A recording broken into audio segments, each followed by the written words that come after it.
Hello. Hello. आवाज आ रही है?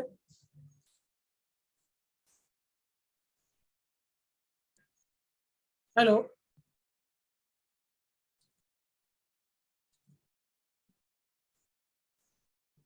आप लोगों को आवाज आ रही है?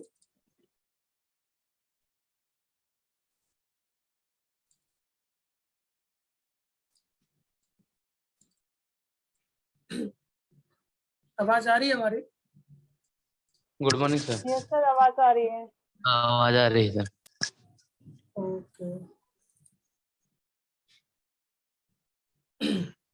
चलिए, हमने लगभग लगभग गैस्ट्राइट कंप्लेंट जो थी यानी गैस्ट्राइटिस जो थी उसे कवर कर लिया था। उसके जो बेसिक कॉजेटिव एजेंट्स वो भी कवर कर लिया था। उसके जो फैक्टर थे या जो उसके प्रेजेंटेशन थे वो भी कवर कर लिया था। ठीक है, आज हमें उसका क्रॉनिक पार्ट देंगे। जो लोग एग्जाम दे रहे हैं वो भी, और जो लोग प्रैक्टिकल कर रहे हैं वो भी प्रॉपर समझ लीजिएगा। बेसिक चीज अगर आपने ठीक से समझ ली तो आपको बाकी चीजें समझने में ज्यादा प्रॉब्लम नहीं होगी। बेसिक चीज से मेरा मतलब होता है सबसे पहले किसी भी डिसीज को समझना है तो उसका इंट्रोडक्शन, उसमें प्रॉपर टाइम दीजिए। इंट्रोडक्शन में बहुत सारी चीज छुपी होती है। किसी भी बीमारी का नाम ये क्यों पड़ा उसके पीछे ही आधा खेल हमारा क्लियर हो जाता है। एक चीज फिर आती है उसकी इटियोलॉजी जो कि मैक्सिमम बेसिक पार्ट। अगर आपने इटियोलॉजी प्रॉपर समझ ली तो आपको क्लिनिकल फीचर और कॉम्प्लिकेशन दोनों क्लियर हो जाएंगे वहीं के वहीं। और हम लोग जल्दी क्या करते हैं, भड़ावड़ भड़ावड़ आगे बढ़ना चाहते हैं, पर उस कितना ही टाइम लग जाए टॉपिक के अंदर, है ना। जैसे एक पंजाब के डॉक्टर है, पूरा नाम मैं उनका भूल रहा हूँ, तनवर करके है, ट्रिपल एमडी है वो। उन्होंने 3 बार एमडी किया हुआ है, शायद एक बार रेपर्टरी से, एक बार शायद ऑर्गेनल से, और एक बार किसी और चीज से, शायद मटेरियल से। तो जब उनका पहली बार हमने सेमिनार लिया था भोपाल में तो वो रूब्रिक पढ़ाने आए थे। उन्होंने पूरी क्लास में तकरीबन 1.5 घंटे की क्लास रही होगी उनकी, लेक्चर रहा होगा, सब थोड़ा लेक्चर नहीं करता, पूरे लेक्चर में सिर्फ 2 रूब्रिक क्लियर करे उसने। एक शायद डेलुजन था और एक और कोई था, एवरेज था या कोई और था, मगर था ऐसा ही निकलता, बहुत दिन हो गए याद भूल गए। तो कहने का पर्पज ये है कि अगर आप लोगों से पूछा जाए कि रूब्रिक पढ़ने में कितना टाइम लगता है तो मुश्किल से 2 मिनट। एक रूब्रिक को पढ़ने में ज्यादा टाइम थोड़ी लगता है। रूब्रिक का मतलब, फॉर एग्जाम्पल डेलुजन का मतलब है वो पर्सन जो फॉल्स बिलीव में हो और उसे हम एक्सप्लेन करें तो भी वो उसको ना माने, बात खत्म हो गई। इसमें कितना टाइम लगा? 1 मिनट से भी कम टाइम। उस बंदे को 2 घंटे क्यों लग गए? उससे भी कमाल की बात तो ये थी, वो बोल रहे थे कि जब मैं खुद पढ़ता हूँ रूब्रिक को, जब मैं खुद रूब्रिक की स्टडी करता हूँ तो मुझे एक रूब्रिक कवर करने में 8 दिन लग जाते, कभी कभी तो 15 दिन तक लग जाते।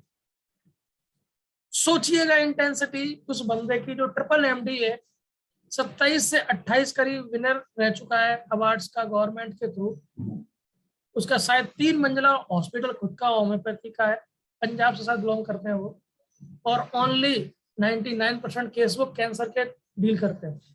कई सारे केस बड़े बड़े उन्होंने क्योर भी किए हैं, तो गवर्नमेंट से उनको सम्मानित भी किया गया, एडमिट भी करते हैं। उस बंदे को एक रूब्रिक पढ़ने में इतना टाइम लग रहा है, या तो बहुत बड़ा गधा है वो, या बहुत ज्यादा समझ गया होम्योपैथी को। यानी अपने नेचर में आपको डेडिकेशन लाना ही पड़ेगा। एक एक रेशा रेशा तब तक न खुल जाए किसी भी चीज का जब तक बाहर नहीं आना चाहिए। ठीक, बहुत बुरी स्थिति है कॉलेजों की।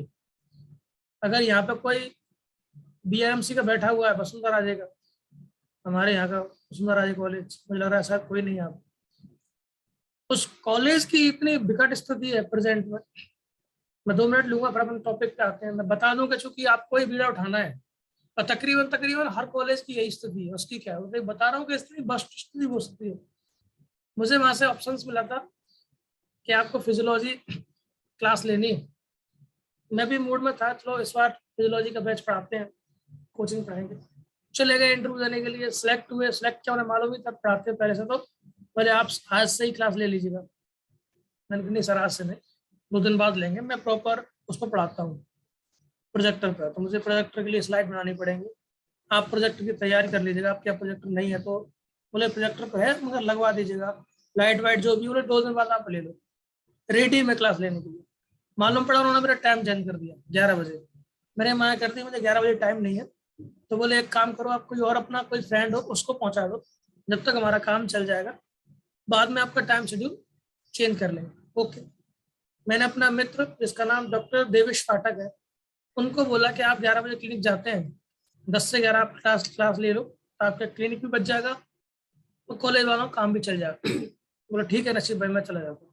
उस बंदे ने 1.25 महीने कॉलेज में लेक्चर भी ले लिया, अब तक उसका कोई पेमेंट नहीं हुआ। अभी परसों नर्सों की बात है, हम लोग पेमेंट के लिए गए, क्योंकि वो मेरे थ्रू गया था, तो मुझसे बोला नसीब भाई पेमेंट दिलवाओ हमारा। कोई समझ ही नहीं आ रहा है कौन देगा, वो कहता है वो देगा। जब हम गए ऑफिस के अंदर, मतलब मेरे सामने की बात बता रहा हूँ, इतना वर्स्ट कंडीशन है। जो वहां के करंट प्रिंसिपल थे, डॉक्टर DS परिहार है अभी प्रेजेंट पर, उनका पहला सब था डॉक्टर देवेश पाठक से, हु आर यू, मतलब आप कौन, आपकी क्या तारीफ। और देवेश पाठक पूछते हैं उनसे कि आपका परिचय क्या है। मतलब हंसने वाली बात भी है, रोने वाली बात भी है, गुस्से वाली बात भी है कि एक करंट कॉलेज का प्रिंसिपल को ये नहीं मालूम 1.25 महीने कोई हमारे कॉलेज में आके लेक्चर ले जाता है कि ये कौन है। और एक टीचर को ये नहीं मालूम पड़ पाया 1.25 महीने के अंदर जिस कॉलेज में मैं लेक्चर ले रहा हूँ उसका प्रिंसिपल कौन है। दोनों दूसरे पूछ रहे कि आपकी तारीफ। सोच सकते हैं आप विडंबना हमारे कॉलेज की, सोच सकते हैं हमारी होम्योपैथी की कितनी नीच स्थिति पहुंच गई है। और अभी कल खबर सुनने में आई कि पुरानी कमेटी की जगह पर नई कमेटी आ गई है। पुरानी कमेटी को पता ही नहीं, नई कमेटी ने ताला डाल दिया, OPD पे ताला डाल दिया, क्लास में ताला डाल दिए, पुराने बच्चे घूम रहे हैं। 63 बच्चों का बिना नीट के एडमिशन हुआ है। जिसने पैसे लिए वो पैसे 50-60 लाख लिए गायब हो गए, टीचर, वो टीचर नहीं मिल रहा है। अब बच्चे किधर चले जाए। 2 से 3 बैच ऐसे हैं जिनको यही नहीं पता कि मान्य है क्या अमान्य। 17-18 का बैच गायब है। यूनिवर्सिटी कहती है कि आप इलीगल हैं, बच्चे कहते हैं कि हम इलीगल थे, तुम्हारे पेपर कैसे हुए। समझ लो 3 साल पढ़ लिया उन बच्चों ने, 17 से क्यों 3 साल से क्या 5 साल खराब हुए, 6 साल, पर उनको ये नहीं पता कि हम क्या है। ये हालात है हमारे होम्योपैथी के। तो कोई बाहर से नहीं आएगा आपको समझाने के लिए, सिखाने के लिए। अगर आप इस लाइन में आ चुके हैं तो आप ही को कुछ करना पड़ेगा। एलोपैथी की तरह आपके पास अवेलेबिलिटी नहीं है कॉलेजों में कि आपको लेक्चर दिलवाएं, प्रॉपर OPD मिले, प्रॉपर IPD मिले, प्रॉपर प्रैक्टिकल मिले, प्रॉपर लेक्चर मिले, कुछ नहीं है आपके पास। जो भी है वो आप ही है। इतना टाइम खराब करने के बाद इसको छोड़ तो सकते नहीं, अब करना तो पड़ेगा ही। तो सिंपल तरीका ये है कि जो भी आपके आसपास जितना भी सोर्स मौजूद है लेने के लिए, वहां से लीजिए और अपने आप को आगे बढ़ाइए, वरना डिप्रेशन का शिकार हो जाएंगे आप। मगर आपके अंदर डेडिकेशन होना चाहिए किसी भी चीज करने के लिए, आलस नहीं होना चाहिए। जो भी हासिल है अच्छे से करो। तो मैंने गैस्ट्राइटिस जब आपको पढ़ाई थी उसमें समझाया था, acute inflammation of gastric mucosa is called gastritis. उसमें फिर मैंने आपको पढ़ाया था कौन कौन सा फीचर होते हैं जिससे बैलेंस से, जो कौन कौन से प्रोसेस है जिसके डिसबैलेंस से हमारी म्यूकोजा डैमेज होती है। तो उसका मैंने एक तराजू करके एक स्ट्रक्चर दिखाया था आपको। एक तरफ उसमें था हमारा प्रोटेक्टिव फिनोमिना और दूसरे तराजू में था हमारा इंजूरियस एजेंट्स। तो जिस दिन हमारा प्रोटेक्टिव फिनोमिना का जो पल रहा है वो नीचे हो जाएगा, इंजूरियस एजेंट का जो पल रहा है ऊपर हो जाएगा, उस दिन हमको इंजरी हो जाएगी। वो ये लॉ हर जगह लगेगा, चाहे वो रेस्पिरेटरी हो, चाहे वो GIT हो, चाहे वो किडनी हो, लिवर हो, कहीं भी हो, ये लॉ हर जगह लगेगा। ये लॉ इतना बड़ा लॉ है कि जिंदगी में हर जगह लगता है। फॉर एग्जाम्पल, कई लोग बोलते हैं कि भूत नहीं है और कई लोग बोलते हैं हाँ भूत है, हमने देखा है। महसूस किया है। कई लोग बोलते हैं भगवान है नहीं, झूठी जंगा है, सब कपोल कथाएं। कई लोग बोलते हैं हमने महसूस किया हुआ है। अब सवाल ये उठता है कि इनका निर्णय कौन करे? कौन तुम्हें भूत से बात करवाए, तो कौन तुम्हें मालिक से बात करवाए? मरने के बाद आदमी वापस आता नहीं, बता नहीं सकता, जिंदा वहां जा नहीं सकता, तो चीजें क्लियर कैसे हो? और दोनों अपनी जगह सही है। मैं जो बात बोल रहा हूँ, जो कह रहा है वो भी सही बोल रहा है, जो कह रहा है नहीं है वो भी सही बोल रहा है। अब आपको लगेगा ये क्या मजाक है? ये वही मजाक है जो रूल यहाँ लग रहा है वो रूल वहां लग रहा है। जो रूल यहाँ लगता है, जो मैंने बताया था, आपको ध्यान है? अगर आपको याद हो तो मैं आपको फिर से वो वहां पहुंचाता हूँ। ये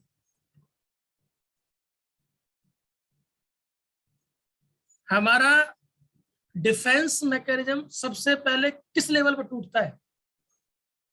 अगर किसी ने डिसीज पढ़ी है तो, ऑर्गन पढ़ी है तो, सबसे पहले हमें इंजरी होती है पैथोलॉजिकल, या कुछ और होता है? भावेश, रफीकुल्ला जी, शुदा, सबसे पहले हम किस लेवल पे अफेक्टेड होते हैं? फॉर एग्जाम्पल, चलो मैं एक सिंपल करता हूं आप लोगों को। एक 20 साल का लड़का है और एक 1 महीने का बच्चा है। दोनों के पास आप सांप छोड़ दो, डरेगा कौन? कौन डरेगा?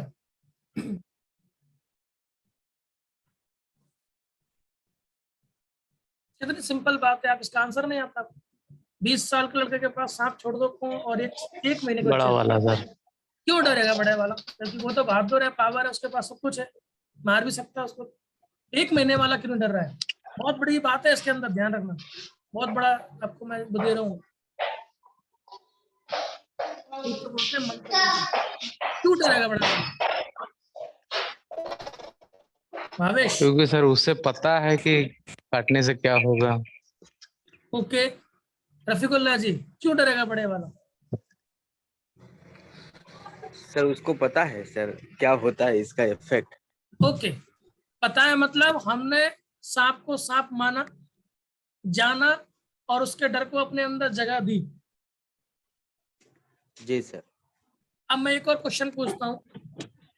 एक 1 महीने का बच्चा है, एक 20 साल का लड़का है जिसको सांप के बारे में कुछ नहीं मालूम, एक 20 साल का लड़का और है जिसको सांप के बारे में नॉलेज है कि कितने तरह के सांप होते हैं, कितने तरीके के सांप जहरीले होते हैं, कितने तरीके के सांप जहरीले नहीं होते हैं, क्योंकि मैक्सिमम सांप जहरीले होते ही नहीं है।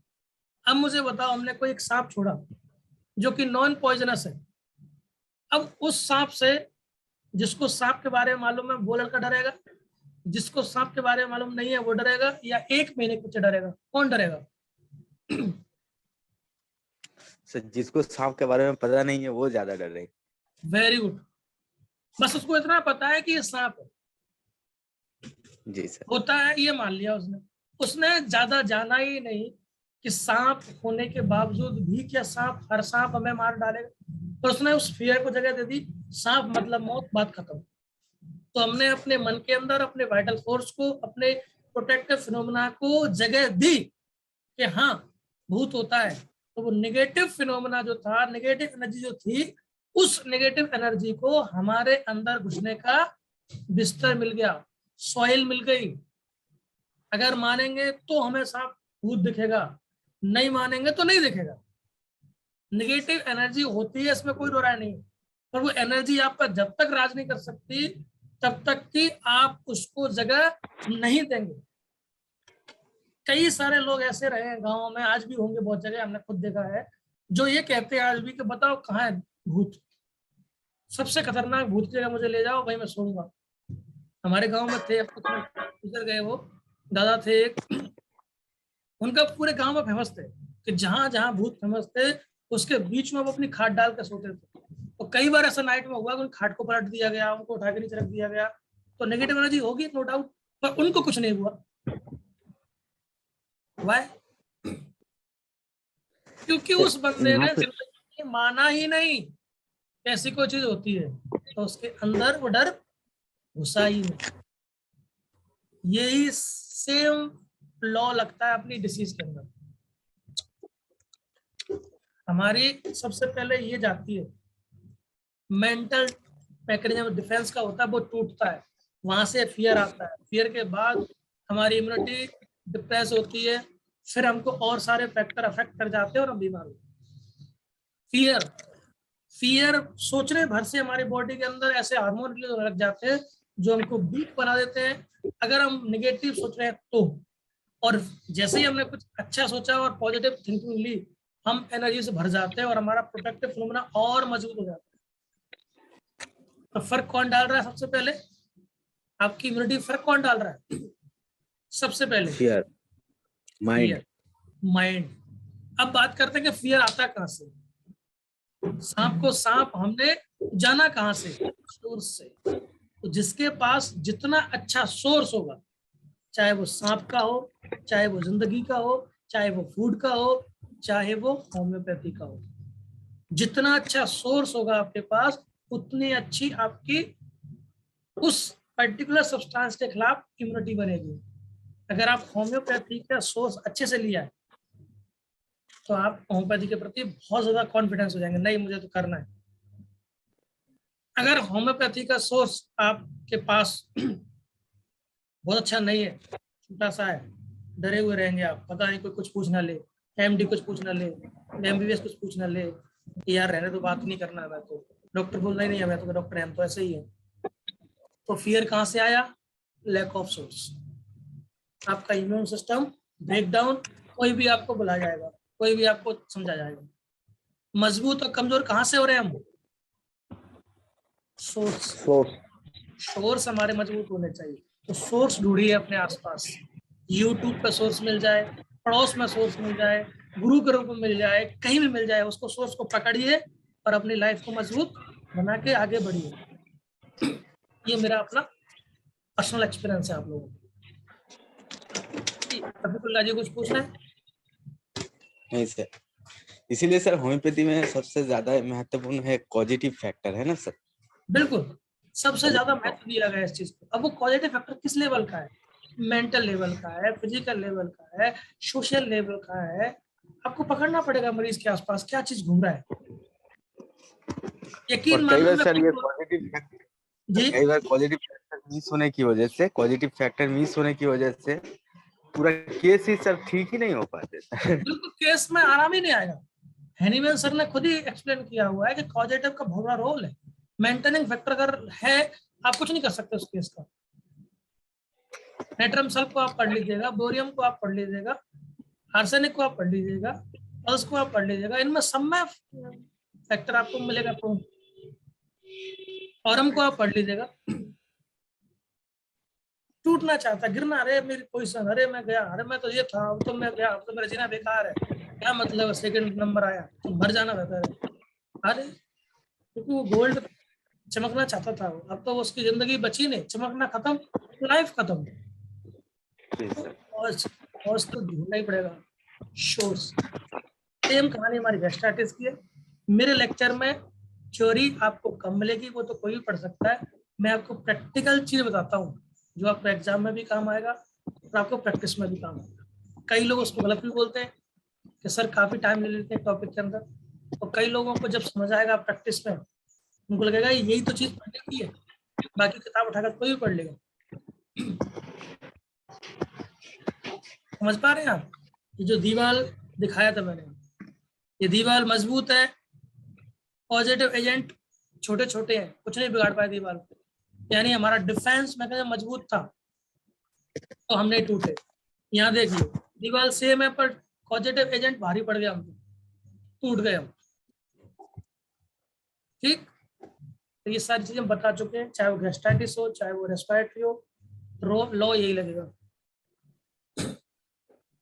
मैंने अपनी खुद की प्रैक्टिस में कई सारे केस में ये फील किया है, मतलब सेल्फ प्रैक्टिकल किया है। कई बार मेडिसिन लेस सिमिलर थी, मतलब पिक्युलर सिमिलर नहीं थी, जल्दी जल्दी मान लो या भीड़ में मान लो या नहीं दिमाग लगा पाए, बाद में ध्यान दिया ये तो मेडिसिन थी नहीं उसकी, और यकीन मानना उस मेडिसिन से वो रिस्पॉन्ड कर गया।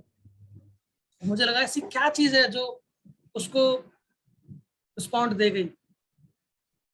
जब मैंने कई सारे केसेस में देखा अपने आप को या मैंने वो सेम पेशेंट को देखा अपने स्टाफ से मेडिसिन देते हुए, मैं बाहर हूँ कभी, उसको रिस्पॉन्ड नहीं कर रहा है, तो मुझे लगा यार अपना जो काउंसलिंग होती है, अपना जो रिप्रेजेंट करने का तरीका होता है, जो बात करने का तरीका होता है काउंसलिंग का या डिसीज के बारे में बताने का या मरीज के बारे में अपने बारे में बताने का कि मैं ये हूँ, मैं ये टीचर हूँ, मैं इस साल से पढ़ा रहा हूँ और मुझे ये मालूम है, उसने जरा सा भी लफ्ज बोला उसके बारे में उसको उधेड़ कर रख दिया।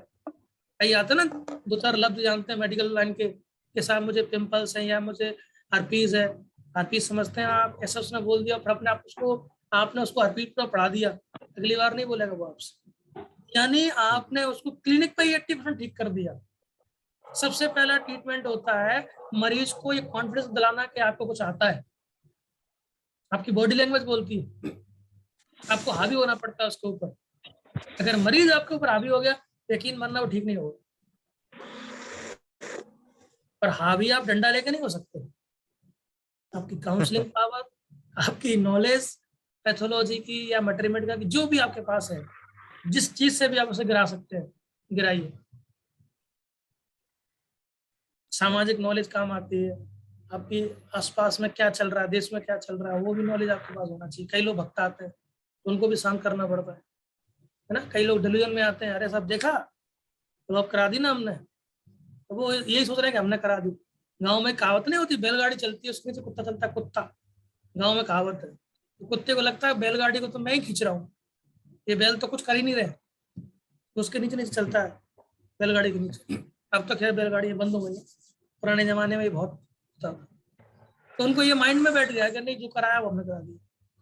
मैं बेवकूफ हूँ, अगर तुम्हारे करने से ये सब होता, पिताजी की फिल्म नहीं करा ली होती आपने, बुआ की फिल्म हिट नहीं करा ली होती, फूफा जी की फिल्म हिट नहीं करा ली होती, वो कैसे फ्लॉप हो गई।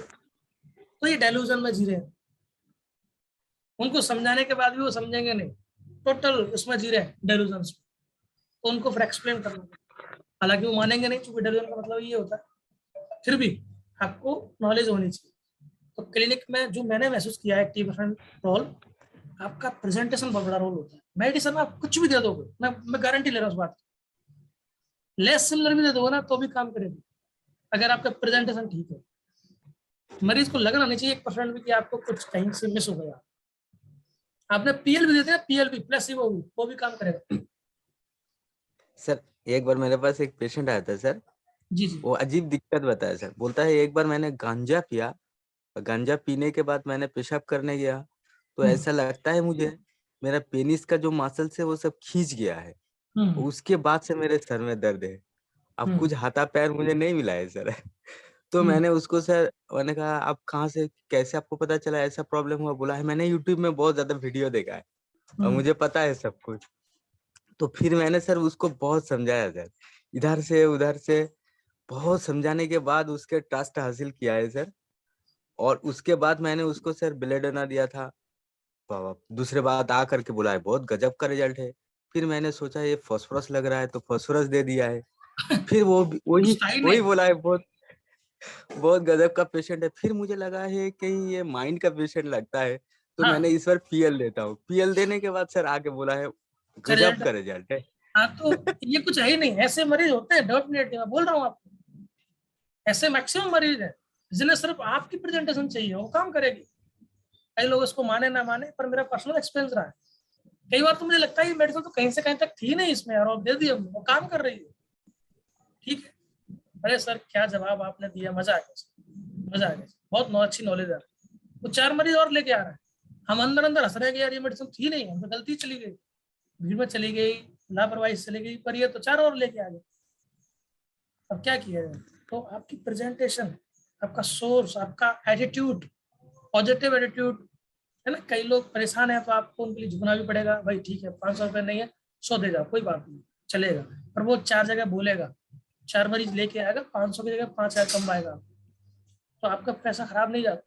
झुक जाइएगा, स्टेप मत बनिए, नहीं नहीं इतना चाहिए दोबारा जाओ यहाँ से, ऐसा बिल्कुल नहीं करना। नहीं है कोई बात नहीं, मरीज को खाली नहीं जाने देना, कुछ ना कुछ देना है उसको, वो कभी ना कभी रिटर्न आएगा आपके पास। तो आपको ट्रैक भी आना चाहिए चलाने के। कल ही मेरा एक दोस्त है, उसने उस पर डाला है यूट्यूब पे, उसका बैच फुल हो गया है, माइंड देखो उसने क्या लफ्ज डाले हैं, तो बोले मेरा शाम का बैच फुल हो जाने की वजह से हम अभी 19 सितंबर तक एडमिशन नहीं दे सकते, उसके लिए हम माफी चाहते। मतलब आदमी का मेंटेलिटी देखिए, वो माफी क्यों मांग रहा है बच्चों से, ये उसकी सिंपैथी गेन कर रहा है लोगों को, तो भाई मेरे पास इतना ज्यादा बैच है कि मैं आपको जगह नहीं दे सकता हूँ, जबकि जगह उसके पास होगी, क्योंकि वो भी जानता है कि अब सिर्फ परसेप्शन का जमाना है, परसेप्शन क्रिएट करो। लोगों को क्या लगा यार कितना बड़ा डॉक्टर टीचर है, यहाँ तो लोग मर रहे हैं एडमिशन लाने के लिए, और वो कह रहा है कि मेरे पास जगह नहीं है, 19 सितंबर तक एडमिशन बंद है। मैंने उसको फोन लगा के पूछा, मैंने क्यों भाई, अरे नसीब भाई परसेप्शन क्रिएट करना पड़ता है, बैच तो बहुत जगह है मेरे पास, मैं चाहूँ तो अभी नया बैच चालू कर दूँ, बहुत जगह है मेरे पास, पर नहीं, ये माइंड में जाना चाहिए लोगों के कि भाई हम बहुत बिजी हैं या हम बहुत वो है, और वास्तविक भीड़ है उसके पास। अब इसके बाद जो बच्चे आएंगे एकदम टूट के पड़ेंगे, पता नहीं जगह कब कंप्लीट हो जाए, हमें जगह ना मिले, इससे पहले ही एडमिशन ले लो। तो वो कह रहे हैं सर एडवांस एडमिशन हो रहे हैं मेरे पास, मैं अगर 1 तारीख चालू करता उतने एडमिशन नहीं होते शायद जितने की 19 तारीख के लिए एडमिशन अभी सुन रहे हैं। बोले अभी जगह नहीं है, 19 तारीख से बैच चालू होगा, पर एडमिशन चालू है। इससे बेनिफिट क्या हुआ, मार्केट में पॉजिटिव रिपोर्ट चली गई मेरी। अपने अपने तरीके हैं, गलत नहीं कर रहा है वो, बस परसेप्शन का फायदा उठा रहा है, परसेप्शन, ठीक है। और आजकल यही चल रहा है, बेवकूफ लोग ज्यादा है, समझदार लोग कम, उनको परसेप्शन चाहिए। अब हमने एक्यूट पढ़ लिया, सॉरी आपका टाइम ले लिया, पर ये चीजें जरूरी है क्योंकि आपको प्रैक्टिस भी करना है। क्रॉनिक गैस्ट्राइटिस में सेम वही फीचर लगते हैं, सेम वही कॉजेटिव एजेंट्स है, पर वो बार बार आएंगे तो वो क्रॉनिक में तब्दील हो जाएगा, ठीक। पर यहाँ पे जो सिम्टम है उनकी इंटेंसिटी बदल जाती है। फॉर एग्जाम्पल एक्यूट पेन नहीं होगा, नोजिया, वॉमिटिंग अपर एब्डोमेन में, ये क्रॉनिक के गैस्ट्राइटिस के फीचर होते हैं। ऑटोइम्यून जो गैस्ट्राइटिस होती है वो खास है, ऑटो एंटीबॉडी बन जाती है, ठीक है। मगर यहाँ पे होगा क्या, यहाँ पे हाइपो एल्कोहाइड्रिया होता है, यानी उधर हमारा हाइपर एसिडिटी हो रही थी, हम HCl ज्यादा निकल रहा था, यहाँ पे उल्टा कम निकलेगा। तो आपको और समझ में आना चाहिए कि यार ये तो अच्छी बात है, कम निकल रहा है तो हमारी डैमेज कम होगी, जबकि ये भी गलत है। मैंने आपको दिखाया था कि बैलेंस होना चाहिए, ना ज्यादा निकले HCl ना कम निकले HCl, बैलेंस में, कम निकलेगा तो भी हमारे लिए हार्मफुल है, क्योंकि HCl हमारे लिए जरूरी है। और ना कम चाहिए हमको ना ज्यादा चाहिए हमको, हमको चाहिए बराबर। हाइपर गैस्ट्रिनीमिया, हाइपो एल्कोहल निकला यानी HCl, और हाइपर गैस्ट्रीमिया, दोनों का बैलेंस टूट गया, डैमेज हो जाएगी, ठीक है। 10% परनिसिस एनीमिया पढ़ा चुका हूँ ऑलरेडी मैं एनीमिया में आपको, विटामिन B12 की डेफिशिएंसी से। क्लिनिकल पिक्चर सेम है जैसे उसमें आ रहे थे, ठीक है।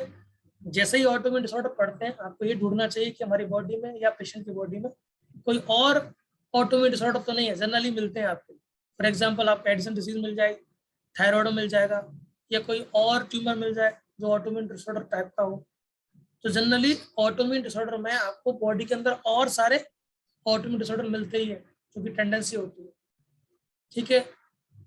वेरिंग डिग्री में म्यूकोजल डैमेज होगा, ये फीचर है आपके, लीजन मिलेंगे, वही अल्सर, ठीक। एट्रोफी हो ज्यादा हो जाएगी क्योंकि अब क्रॉनिक हो चुकी है, श्रिंक कर जाएंगे म्यूकोजा। एक्यूट में सिम्टम अलग आते हैं, रेडनेस होगी, हेमरेज टाइप के मिलेंगे, क्रॉनिक में ऐसा कुछ नहीं मिलता। वहाँ लिम्फोसाइट आपको नहीं मिल रही थी, न्यूट्रोफिल्स मिल रही थी, या लिम्फोसाइट का इन्फिल्ट्रेशन मिलेगा, क्योंकि ये पैथोलॉजी का पार्ट है। कौन से इन्फ्लामेशन में कौन सी सेल्स बड़ी हुई मिलती है, आपको इन्फ्लामेटरी सेल्स के बारे में पढ़ेंगे आप सेकेंड ईयर में, वहाँ इनके बारे में पढ़ेंगे कि यूसिनोफिल बड़ी है तो क्या समझे, न्यूट्रोफिल्स बड़ी है तो क्या समझे, मैक्रोफेज बढ़े हैं तो क्या समझे, लिम्फोसाइट बढ़े हैं तो हम क्या समझे। तो ये सब सेकेंड ईयर में आपको क्लियर हो जाना चाहिए। तो यहाँ लिम्फोसाइट मिलेंगे, न्यूट्रोफिल्स कम मिलेंगे, तो ये चूंकि क्रॉनिक है, ठीक। रीजनरेशन कांस्टेंट फीचर है, क्योंकि टूट रही है बन रही है, ये तो होता है बॉडी में। मेटाप्लेजिया ऑलरेडी सेकेंड ईयर का टॉपिक है ये, ठीक है। डिस्प्लेजिया, मेटाप्लेजिया, ये एडॉप्टेशन के बाद की कहानी, हालांकि उससे जुड़ा हुआ पार्ट है। एक सेल्स हमारी दूसरी सेल्स में कन्वर्ट हो रही है ना, एडॉप्टेशन म्यूकोजल है, चूंकि बार बार जो स्टिमुलाई होता है वो हमें बदल देता है। या तो हम अपनी बेसिक प्रॉपर्टी से हट जाएंगे, या फिर हम ऐसी प्रॉपर्टी में चले जाएंगे जो हम है ही नहीं, इस सब मेटाप्लेजिया। उसके बाद डिस्प्लेजिया में आएगा, यानी कैंसर तक हो सकता है अगर वो बार बार रहा तो। एक ये बेसिक नॉलेज थी आपको गैस्ट्राइटिस के बारे में। यहाँ आते आते आपको गैस्ट्रिक दोनों टाइप की कंप्लीट हुई, इंट्रोडक्शन और उसके बारे में क्वालिटी। अब हम ये शुरू करने वाले हैं, सोमवार, मंगल और बुध को ही क्लास रहेगी आपकी, बशर्ते वो क्लास बड़ी होगी, यानी 6 दिन की क्लास आपकी 3 दिन में ही कंप्लीट हो जाएगी। तो आप लोगों को 3 दिन और मिल जाएंगे अपना कुछ और पढ़ने के लिए। और इस बीच हम तैयार कर रहे हैं आप लोगों के लिए मदर टिंचर्स की सीरीज। जैसे ही ये कंप्लीट हो जाएगा जीआईटी और एक और टॉपिक इसमें कोर्स इनका जो बच्चे एग्जाम देने वाले, वैसे ही प्रैक्टिकल वालों के लिए हम मदर टीचर की सीरीज चालू करेंगे, जिसमें प्रैक्टिकल पार्ट होगा क्लिनिक के लिए।